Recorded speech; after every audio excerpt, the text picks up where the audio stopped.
ഓടുന്ന ട്രെയിനിൽ നിന്ന് യാത്രക്കാരനെ അടിച്ചു വീഴ്ത്തി കവർച്ച നടത്തിയ പ്രതികൾ പിടിയിലായി. കൊല്ലം സ്വദേശി സുധീഷ്, സഹായി, കൊച്ചി സ്വദേശിയായ എബി എന്നിവരാണ് പിടിയിലായത്. തൃശൂർ സ്വദേശി സുനിൽകുമാറിൽ നിന്ന് സ്വർണ്ണമാലയും മൊബൈൽ ഫോണുകളുമാണ് ഇവർ കവർന്നത്.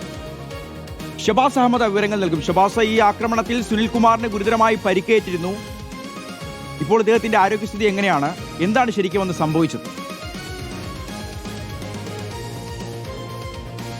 ഷിയാസ്, ഇക്കഴിഞ്ഞ 6-ാം തീയതിയായിരുന്നു യാത്രക്കാരനെ ഗുരുതരമായി പരിക്കേൽപ്പിച്ചൊരു മോഷണം ആലുവ റെയിൽവേ സ്റ്റേഷനിൽ വെച്ച് നടന്നത്. കൊരട്ടി സ്വദേശിയായ സുനിൽകുമാർ സ്ഥിരം യാത്ര ചെയ്യുന്നത് പോലെ ഗുരുവായൂർ പാസഞ്ചറിൽ യാത്ര ചെയ്യുകയായിരുന്നു. ഇതിനിടെ ആലുവ റെയിൽവേ സ്റ്റേഷനിൽ രാത്രി 8:15 ആളൊഴിഞ്ഞ സമയത്ത്, അതായത് ഈ ട്രെയിൻ നീങ്ങി തുടങ്ങിയപ്പോഴാണ് വാതിലിനരികിൽ നിൽക്കുകയായിരുന്നു സുനിൽകുമാറിനെ ഈ പ്രതികൾ ആക്രമിക്കുന്നത്. സുനിൽകുമാറിനെ പ്രതികൾ വലിച്ച് പ്ലാറ്റ്ഫോമിലേക്ക് ഇട്ടു. ഈ വീഴ്ചയിൽ സുനിൽകുമാറിന്റെ മുഖത്തടക്കം ഗുരുതരമായി പരിക്കേറ്റു. പിന്നീട് ഗുരുതരമായി ആക്രമിച്ച ശേഷമാണ് സുനിൽകുമാറിന്റെ മാലയും മറ്റ് 2 മൊബൈൽ ഫോണുകളുമായി പ്രതികൾ മുങ്ങുന്നത്. അതായത് ഈ പ്രതികളെ പിടിക്കാൻ സുനിൽകുമാർ ഈ ചോരയേൽപ്പിച്ച മുഖവുമായി ശ്രമിച്ചെങ്കിലും പക്ഷേ അത് നടന്നിരുന്നില്ല. പിന്നീട് ഈ പ്രതികളെ കണ്ടുപിടിക്കുക പോലീസിന് വലിയ വെല്ലുവിളിയായിരുന്നു. കാരണം CCTV ഇല്ലാത്ത സ്ഥലത്തായിരുന്നു, പ്ലാറ്റ്ഫോമിലായിരുന്നു ഈ മോഷണം നടന്നത്. അതിനാൽ തന്നെ പലരെയും ചോദ്യം ചെയ്ത് പല കുറ്റവാളികൾ വഴിയാണ് ഈ പ്രതികളിലേക്ക് എത്തിയിരിക്കുന്നത്. പത്തനാപുരം സ്വദേശിയായ സുകേഷും ഒപ്പം സഹായിയായ എബിയുമാണ് ഇപ്പോൾ പിടിയിലായിരിക്കുന്നത്. ഈ എബി വഴിയാണ് മോഷ്ടിച്ച സ്വർണം